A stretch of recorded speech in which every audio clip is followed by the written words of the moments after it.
கனடாவில் குடும்பம் ஒன்று நோயுற்ற தனது 3 வயது மகனுக்கு அருகில் உள்ள வைத்தியசாலைகளில் கட்டில்கள் கிடைக்காததால் 235 கிலோமீட்டர் தொலைவில் உள்ள வைத்தியசாலைக்கு ஆம்புலன்ஸில் அழைத்து சென்றனர். இதனையடுத்து 1300 கனேடிய டாலர்கள் கட்டண பில்கள் வழங்கப்பட்ட சம்பவம் அதிர்ச்சியை ஏற்படுத்தியுள்ளது.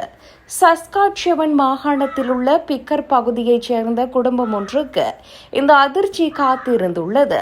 ஏமி ஹெய்ன்ஸ் என்பவரின் 3 வயது மகன் நோலனுக்கு கடுமையான காய்ச்சல் ஏற்பட்டது.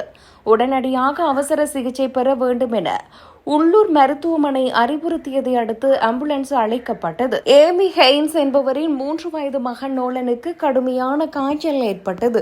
உடனடியாக அவசர சிகிச்சை பெற வேண்டும் என உள்ளூர் மருத்துவமனை அறிவுறுத்தியதை அடுத்து ஆம்புலன்ஸ் அழைக்கப்பட்டது. எனினும் அருகில் உள்ள சாஸ்கட்டூன் பகுதியில் உள்ள 3 வைத்தியசாலைகள், நோர்த் பாட்டில் போர்ட் மற்றும் ஸ்விஃப்ட் கரண்ட் ஆகிய பகுதிகளில் உள்ள மொத்தம் 6 வைத்தியசாலைகளிலும் கட்டில்கள் வெற்றிடமாக இல்லை என தெரிவிக்கப்பட்டது. வேறு வழியின்றி அந்த சிறுவன் 2.5 மணி நேர பயணத்தின் மூலம் 235 கிலோமீட்டர் தொலைவில் உள்ள பிரின்ஸ் ஆல்பர்ட் வைத்தியசாலைக்கு ஆம்புலன்ஸில் கொண்டு செல்லப்பட்டார்.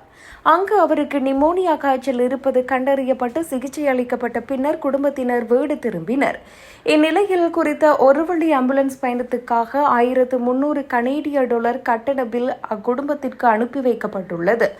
அருகில் உள்ள வைத்தியசாலைகளில் இடவசதி இல்லாததற்கு தங்களை ஏன் பொறுப்பாக்க வேண்டுமென அந்த சிறுவனின் தாய் கவலை வெளியிட்டுள்ளார். இந்த சம்பவம் குறித்து எதிர்க்கட்சியான NTB கேள்வி எழுப்பியுள்ள நிலையில் சாஸ்கட்டூன் வைத்தியசாலையில் மேலதிகமாக 146 கட்டில்கள் அதிகரித்து சேவைகளை விரிவுபடுத்த நடவடிக்கை எடுத்து வருவதாக மாகாண அரசாங்கம் தெரிவித்துள்ளது.